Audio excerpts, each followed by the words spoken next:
Welcome to On the Edge with April Mahoney Brains. Here, this is the spot where the conversations are pointed, the guests are sharp, and the responses are never dull. Did you bring your thinking caps? Because it's time to put them on. Because the conversation starts now.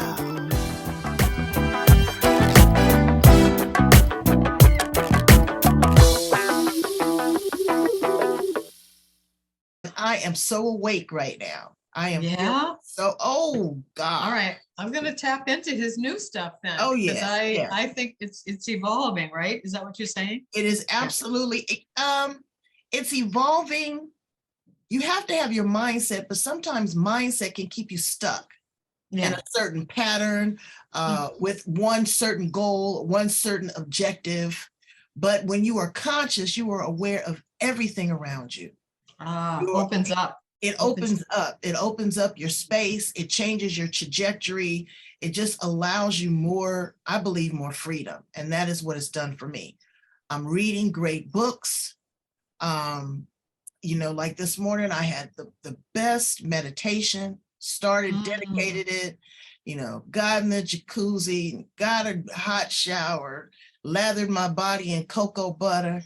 So good. Yeah, self-love. Self-love. That is what it is all about. But what I want to talk to you about, hi brains. Oh, I'm sorry, you caught us off guard. We are on the edge. Yes, this is the spot, the place, your favorite place, where the conversations are pointed, the guests are sharp, and the responses are never dull. Today, we have Susan Olson, and I am glad to have her because I'm going deep. You guys just heard us talking. My mind is in the right place. I've been able to accomplish my financial goals, my work goals, my career goals, my love goals, my relation, everything but that cotton picking nutrition. And she is the owner of Nutrition Journey Private Nutrition Practice. She is a registered dietitian, and she was the program director at DMC Primary Care. What we have to understand, brains, is there is a difference between a dietitian and a nutritionist. And what I have to learn and incorporate, and what I'm excited about, is finding out how the body uses food and where it breaks down and where it stores the fat. And when you lose it, what are you looking at? Well, my little chin is going down. The first place we're looking is belly fat. That's not what's going to happen. Okay, for everybody. Right. But to see it go here and to understand that you're losing weight around your internal organs.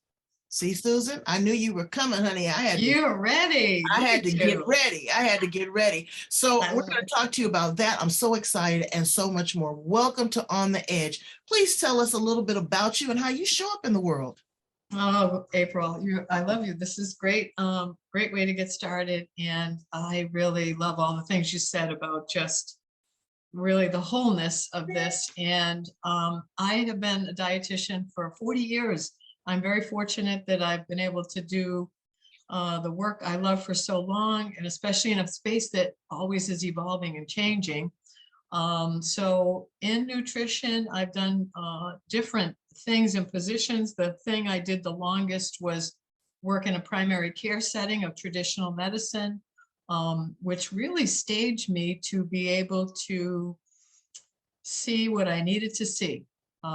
It was a great setting to learn a lot and to develop many great patient and provider relationships. But when COVID hit, all of our wellness things were shut down, which gave me cause to stop and think about what was next for me, what I should be doing. Well, I was pretty entrenched in the functional nutrition sort of thinking. I had the privilege of working with a lot of smart providers who did this kind of work. So over the years, it had been sort of planted as a seed for me. So when COVID hit, I got my functional nutrition certification at age 60. So I was wow, bravo. Well, it's like, geez, do I really take on or try to get my brain to learn something? Absolutely.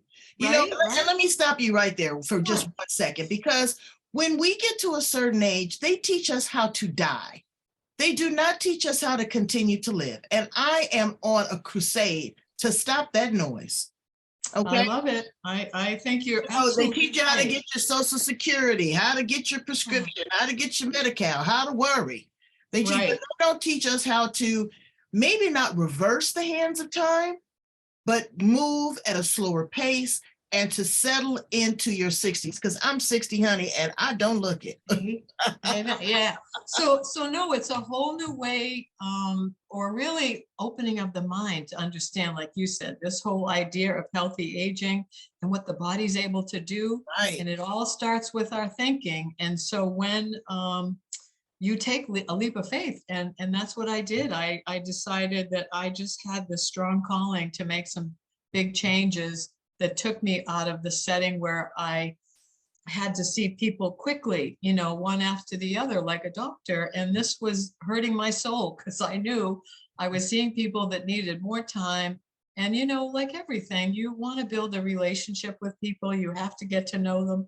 Most of my sessions with people now, it's so funny. They'll say, Sue, this feels more like counseling sometimes. I think, you know, the whole, right? I mean, the whole person means lifestyle is food, movement, stress, sleep, supplements, water, and community. Well, community is our connection, relationships, purpose.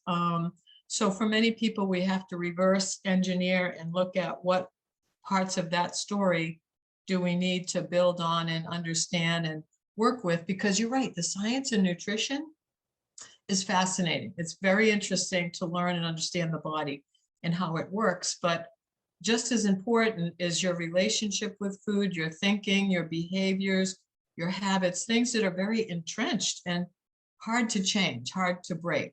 Well, I've been reading this incredible book, Atomic Habits, and I am ticking off every day, and I give myself a star. You see these stars, brains? I reward myself. I don't need a brand new purse.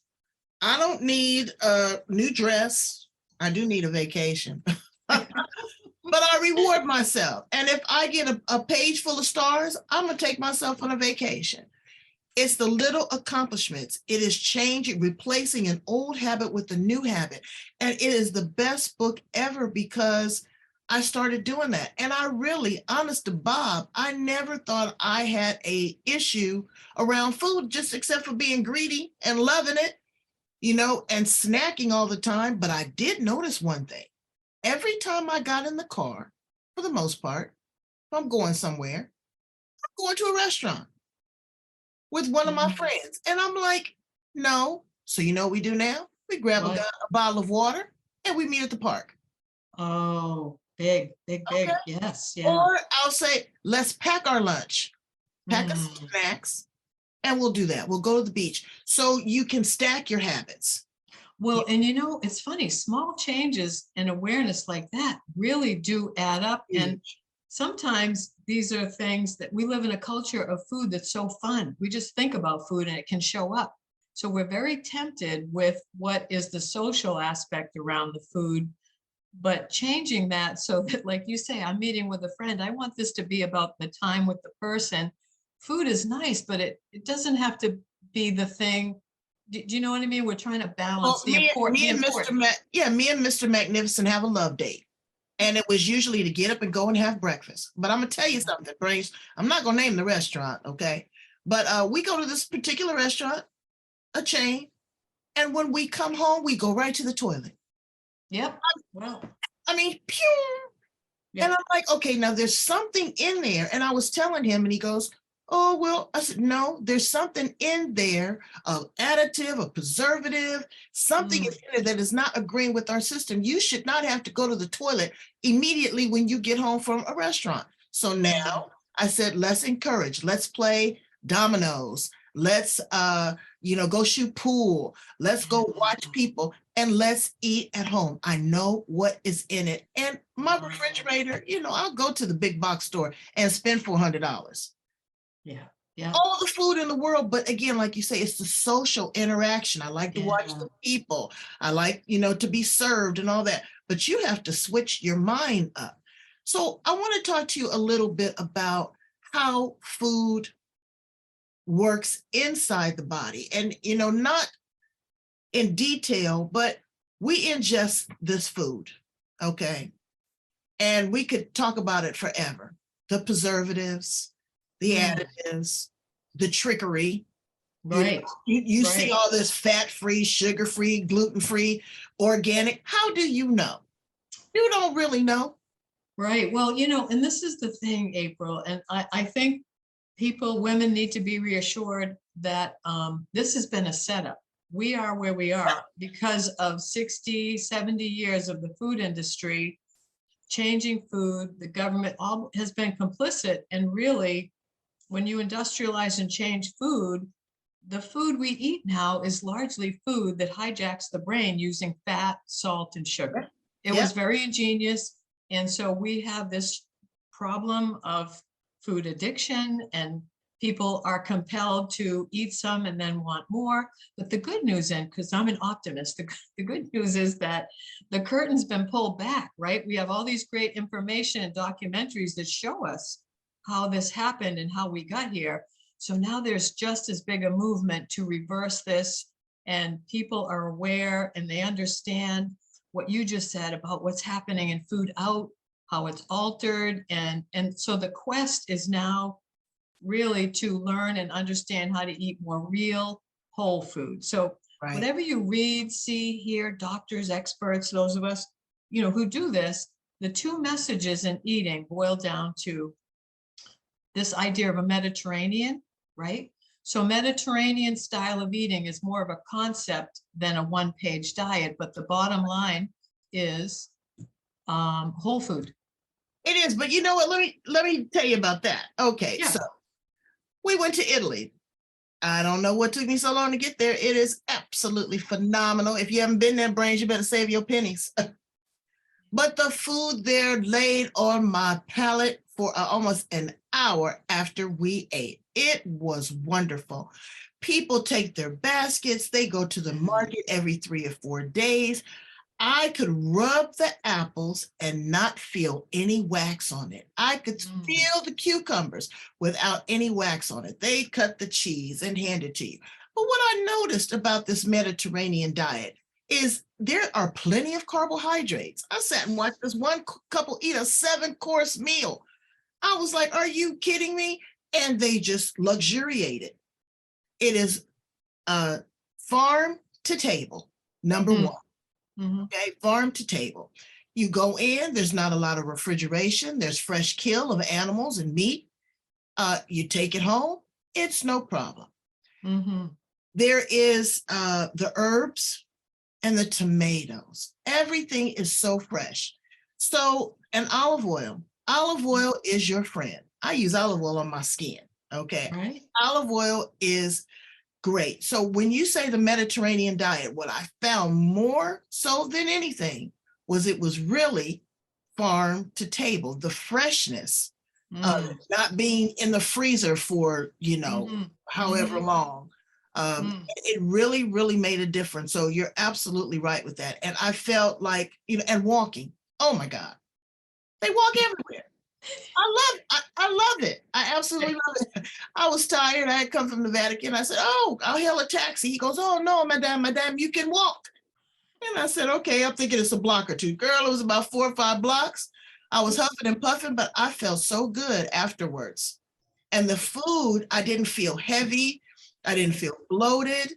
So, take steak in it, brains. Sue is the expert in this. But listen to what she's saying. Engage in your body. If you're feeling bloated after you had something, if you have diarrhea after you've had something, note it. Maybe that's not good for you. If you use the bathroom and you stink up the entire house, there's something rotting in your system. Yep. So there, what the other, you're leading perfectly into the second part of what we're talking about with good food. First of all, I went to Paris years ago and it was exactly the same story, April. People sat down and ate 6-course meals on little plates. They take their time. They walk everywhere. There's fresh produce. They get their food whole every few days. So those are the key things around a whole foods, plant-based diet that is the hallmark of Mediterranean, that you're right, it feels good, it tastes good, and it manages the weight. But the other part of functional medicine and functional nutrition is gut health. So what you said, Yes. when your body speaks to you with mood, energy, digestive, inflammatory signs, that's a sign that we go back to the root cause and understand where everything begins, which is the signals of food. So when your gut is off, that's where you want to start. You want to look at cleaning up the diet, maybe rooting out some things, doing a little reset, because that's, again, where a lot of our immune system and other things come from. So the body eventually is going to give you a wake-up call. It's going to give you a sign that something's off kilter. And it's still very amazing to me.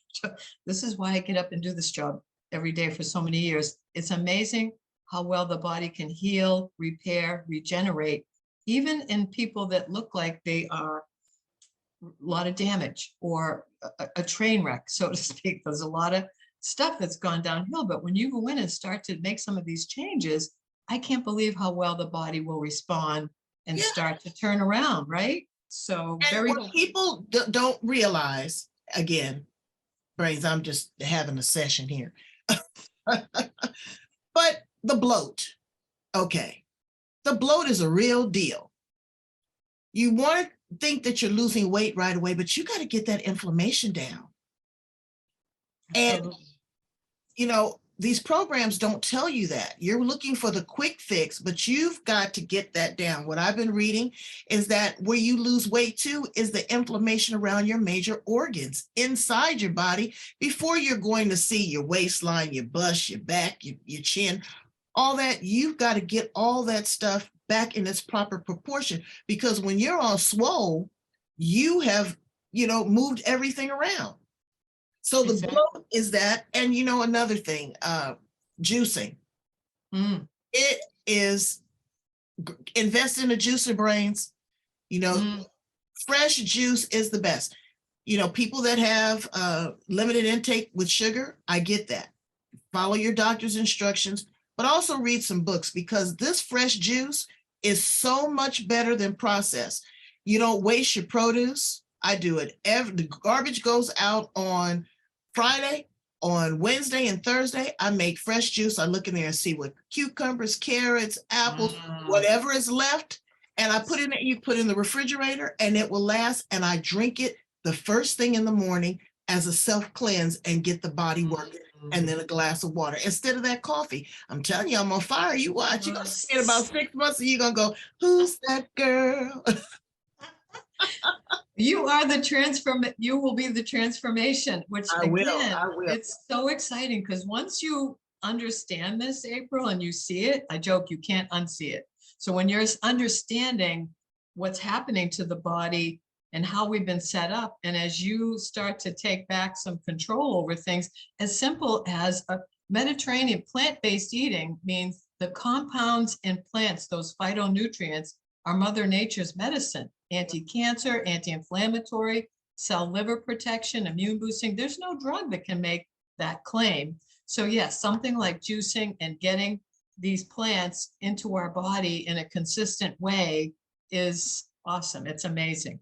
So yeah, I think that people get overwhelmed with the whole idea of how do I start?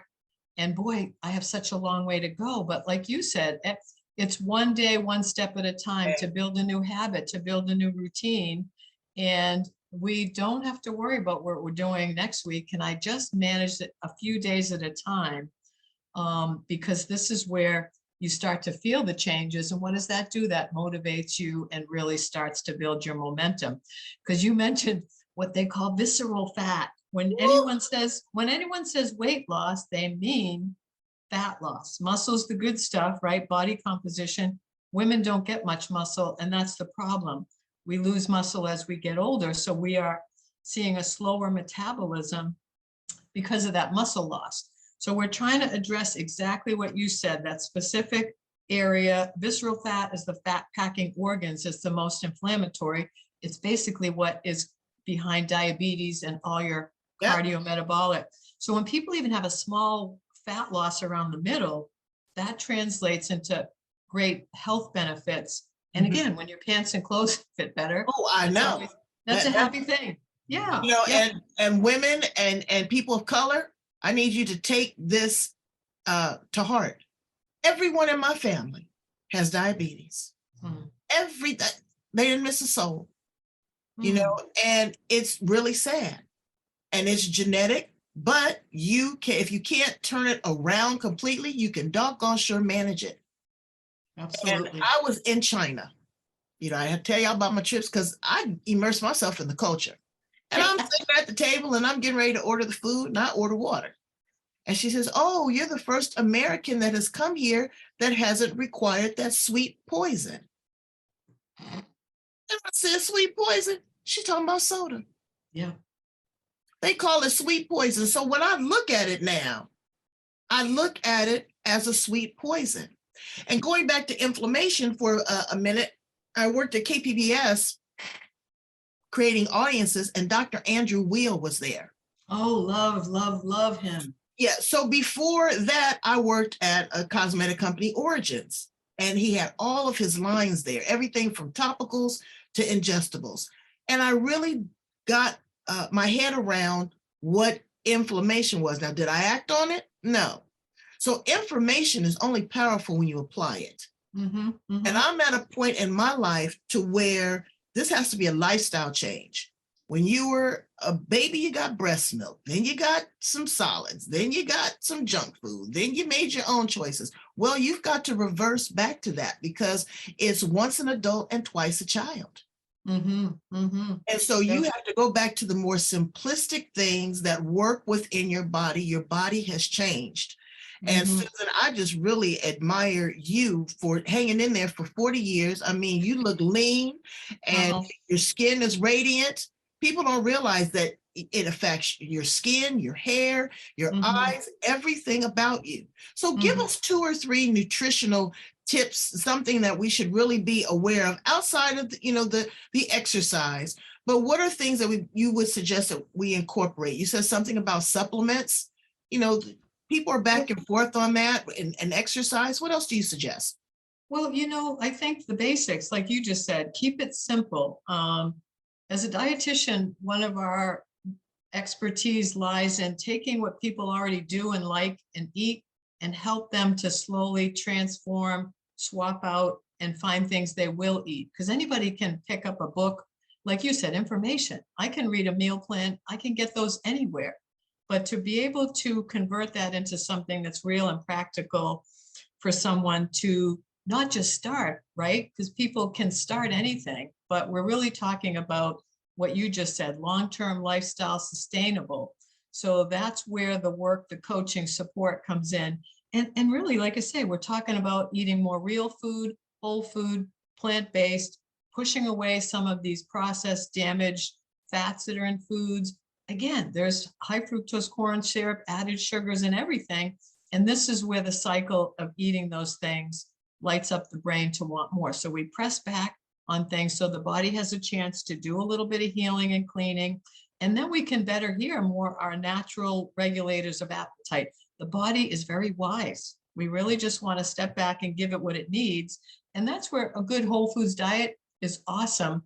But for many people, we can accelerate healing with some of these very nice supplements and formulas that food science companies are very advanced. They're making things now that I can't get in food necessarily every day. So we often will look at ways to combine the best of what's in food, maybe boost and accelerate and heal with some quality supplements.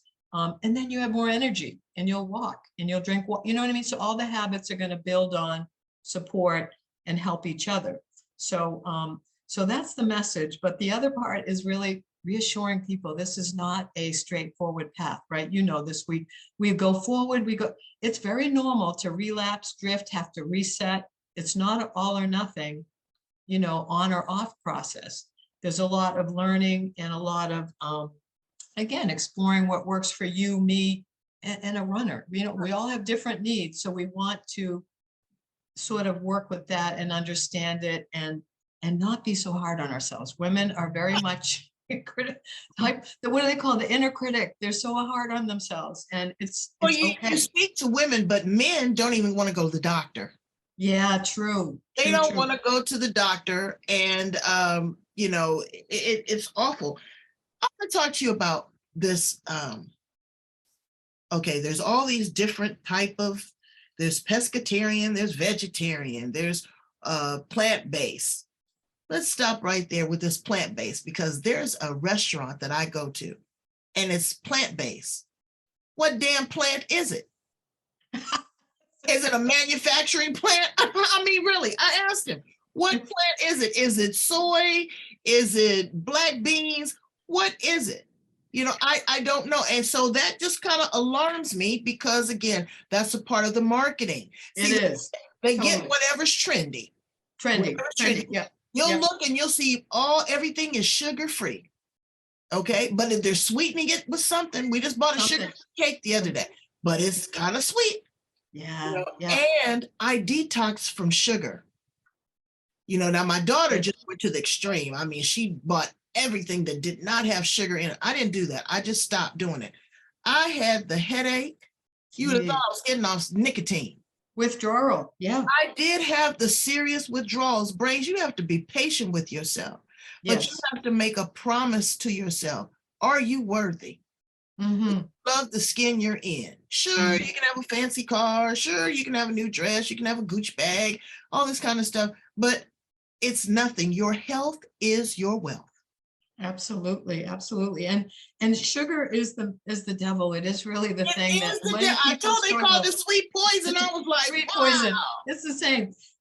And you're right, April. It's a very difficult substance to wean down, come off of. And there's a lot of information controversy around sugar. There's added sugar and natural sugar. Well, again, trust Mother Nature. I never met anyone whose health or weight problem came from eating real whole food plants, as in fruit. Right now, again, if you have diabetes, you can't overdo fruit. Carbs still are carbs, but in the bigger picture, most people, when they go to whole real food plants, they're going to get the fiber and all the natural compounds that come with it. And you're right. This is about sort of starting where you are now and moving to the process of gradually finding what fits for you, because it is different for everybody. But yeah, I applaud what you're doing. I think it's not easy. There's discomfort. Oh, it's not easy. The struggle is real. The struggle is real. Yeah, but you have to live. You don't live to eat, you eat to live. Yes, amen. And so I'm enjoying it, and I'm not going to deprive myself. If I want a cocktail, if I want two, but I put it in perspective. I get right back on it the next day. Yeah. And water is your friend. Water is your friend. So this is how I broke myself. I would get the sweet drink, and now they charge you $5 for a drink at a restaurant, and will give you unlimited refills. Well, you're drinking your calories. Yeah. You're drinking your calories, and at 120 calories per glass. So you've had 360 calories in just 3 beverages. We're not even talking about your food. Right. So what I did was, I said, I'm going to get a beverage. I'm going to order the small beverage. And if I am still thirsty, I'm going to get water, because nothing quenches your thirst, Brains, like water. Amen. Yeah. And you can put fruit in your water. I love to put cucumbers in my water. And I just sit there and I say, okay, I am going to drink nothing but water. I look in the refrigerator, and Mr. Magnificent will have, a little this or juice or that. And I'll say, okay, I grab the water. Yeah. Yeah. And it has made such a difference. You look at the color of your urine is different. Well, it is. I mean, my girlfriend says hers was yellow like gold. I was concerned. Too dark. Yeah. It's way too dark. There's something going on there. The kidneys aren't flushing it, and you're not drinking enough water. She says she doesn't like the taste of water. There's no taste to it. That's it. Well, and this is the thing. Your taste can get used to about anything. So like you did, as you cut back salt or sugar, your taste and your brain adjust to both of those things. So we are able to reset. And like we just said, at first you might, not like the change, but as you continue that habit, at some point you'll taste the sweet stuff and it'll taste too sweet to you, right? So Oh, this is where and you're I'm going. telling you, my tongue started to tingle. Yeah. Yeah. It started to tingle, and I was like, "What is this?" And I was like, "I hadn't had sugar." Yeah. Wow. Mm-hmm. It was really different. Brains, just test it for a week. Just try That's it. it. Yep. Just, Yep. just And try it again, and see if you can it's adjust. not all or nothing. I think, like you said, the big question for many people is what you said in the beginning, readiness. We all know what we should be doing, but knowing isn't doing. So this is where, with what I do, April, this is where you come alongside people. Coaching, support, accountability are the three components that help any of us when we need to make a change or do something that we need some help with. So where you're working with someone and creating a plan, and the secret sauce, I bet you know this too, is tracking. So journal and tracking, Yeah. people hate it. People, but Well, we, that's something else I did. I was did you? going through the mental rush. I don't call it the menopause. It was the mental rush. Mhm, mhm, mm. And I was like, okay, I can't take these hot flashes. But you know what I started to do? I started to track my food. Yeah. And I noticed, get back to that sweet drink, lemonade, whatever the combination of this powder that they put in there, because Yeah. it's not real lemon and sugar. Right. And I'm getting 3 of them now. Okay, I'm getting 3 refills. And about 45 minutes later, I'm having a attack. I'm starting to sweat. My breast is getting tender. It was awful. So I Yeah. started tracking my food, and then I started tracking when I would have a reaction and Ah, what the diet was. I love Baby, it. let me tell you, in about 3 months of really kind of putting all that into place, it calmed down considerably. See, You so still you're gotta talking go through the about, hormone. Yeah, you still gotta go through the hormonal thing. You're but still gonna have some of it, but it was a far, far cry from what it was. and listen, what you just described perfectly is how powerful information of food is in the body, meaning the impact of food and what is happening hormonally into cells. We have a lot of power over how this plays out in the body. Mhm. So when you change food, the signals with hormones all are, upregulated, downregulated. So we have a lot of power to change how things play out in ways that we never understood. So that's a great example. So for me, I ask my clients to write down what they eat, when, and how it feels. Because we are, like you just said, trying to see the patterns with what in Mhm. my body is a trigger for something that's an immediate, or some things are delayed, Right. because this is personal. And with that, we just get in and do some strategies and problem solving too. And it's elimination. Brains, I think that there's only 4 ways that you can really lose weight: through the Mhm. breath, through sweat, through urination, and through bowels. Mhm. Yeah. That's how you get it out of your body. So Mhm. you have to work in those areas, and you have to Yeah. focus on those areas and Mhm. dedicate time in those areas, and be careful what you put in this thing called a mouth. That's right. That's right. Don't Yep. So I work that's with great people like Susan Olson, that is going to support you, that's going to encourage you, that's going to provide you with the information that you need to accelerate the mindset. Because if your mind can conceive it, you can achieve it. Absolutely. oh yeah. Absolutely. Don't get us to preaching. No, But I it, love it it. makes you, but No. it makes you feel good. Yeah. It makes you feel good, not for somebody else. It's for you. Again, making that promise and that commitment to self, Yeah. not because you want to lose weight because you're going to the reunion and you haven't seen your friends, or you're trying to get the next suitor, or you're Mhm. trying to, do some artificial procedures. Now, look, I'm not knocking people that do that. Okay, if that's what makes them work. But I've seen these young women with these girdle compressions Mm, that it looks like it's just squeezing their intestines, not or good. body dysmorphia, where you are having eating disorders. That's mental.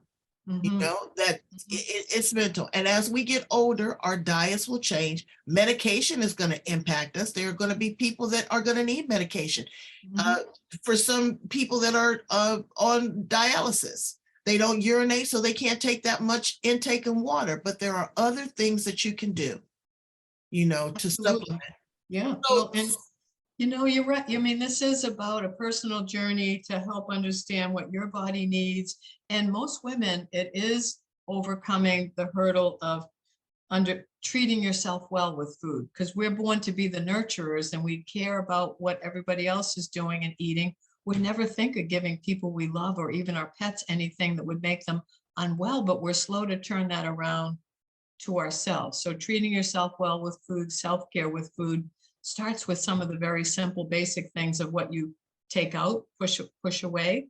You just described detox. It's called detoxification, how the body eliminates toxins through all those ways you mentioned. But then the fun part is additive eating.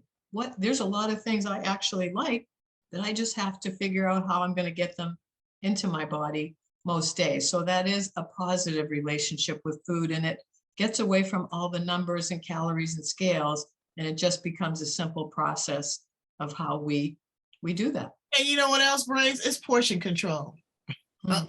Because I love me some potatoes, potatoes and bread. Okay. I love it, love it, love it. And so what I do is now I don't even eat on a plate, Susan. I eat in a bowl. Nice. I eat in a bowl the size of my belly. Ah, yeah. And even if I get seconds on that, it is not the amount that would be on a 7-inch plate. Mm-hmm. Mm. And so what I do, and I love, I'm a great cook, collard greens. So after I have the collard greens, they call it pot liquor. Ah. I will take the juice from that and put that with something else and eat your leftovers, Brains. Yeah. People don't even, I have some cousins that wouldn't dare eat a leftover. The leftovers are the best because now the seasonings have set in. Right. If you have something for dinner and you can have those leftovers for lunch, you've eaten a well-balanced meal twice, you saved yourself some money, Mm-hmm. and it's still good. It's probably Yeah. better. Absolutely. But there's Little nothing. tricks. Oh, go ahead. Yeah, no, little tricks, repurposing and batch cooking, cook once, eat twice. And because you're right, people are attached to their social and culture and traditions.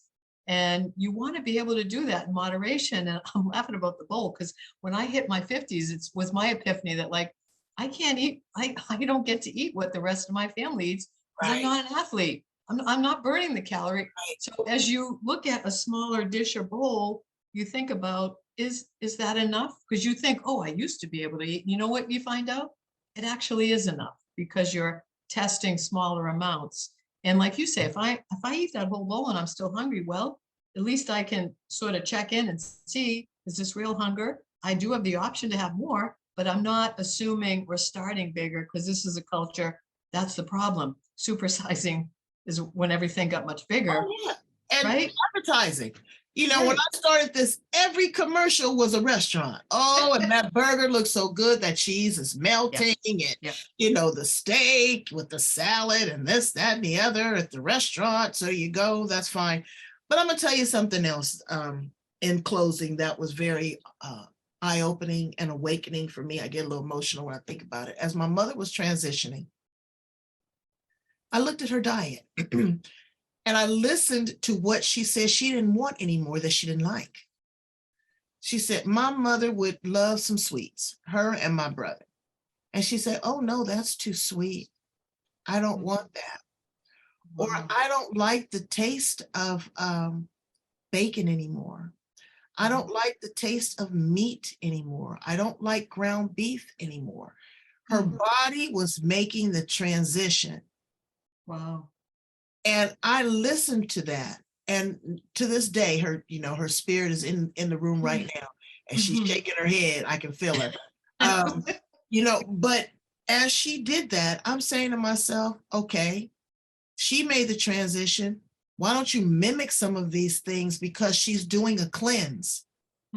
She's doing some sort of cleanse. There was a lot of medication, true. And another unfortunate thing, the medication caused her to lose her sense of taste and smell. So Yeah. what she would do is that she would eat and gorge, on a lot of food because she was trying to get that sensation and that taste. Yes. So I became more creative and made her food with more texture that she could feel it, with more colors so that she could see it, in smaller portions so that she could enjoy it. So Brains, you need to be conscious of these things as well. Your smell and your taste are very powerful. But could you imagine, people went through that during COVID. It's true. And they still are struggling. So you're right. Have to step back. What a great example of being creative. And I love the nurturing, serving part of food there too. And really just using those different skills and creativity to make it something that she could enjoy. And we can do that for ourselves every day. But we think we don't have the time. We don't, but taking that time is worth it. But food and eating is a meditation. Yeah. It is a gift. A girlfriend of mine invited me and my daughter to a mindful meal. We were at that cotton picking table for 2.5 hours. You took one bite, you chewed it almost till it was liquefied. Yeah. And then you put it down and this, that, and the other. But you became one with your food and you did do the meditation and you really appreciate it. That's another thing. Chew your food. Yeah. Because the more you chew your food and liquefy it, it's easier to digest. Can you just imagine, you grab a big piece of meat and down it goes. Yeah. Digestion starts in the mouth. So you're right. Chew. I love that. So, because you're right. Really, healthy eating is based around being mindful and intentional. And when we slow it down and appreciate all the senses of it and do it in that way, it's a whole different experience. And you won't consume as many calories. The portions will be different. Yep. Yeah, different cultures. My African friends, we sit and we eat family style. And there's a big portion and everyone's there. We're eating with our hands. You don't realize how much you've eaten, but you don't eat as much. Yeah. Plus everything is fresh and, it's a wonderful experience. But you are not looking at, again, the 7-inch plate piled up with, mac and cheese or, potatoes, all these carbs, me and my 3 dinner rolls, because I like bread.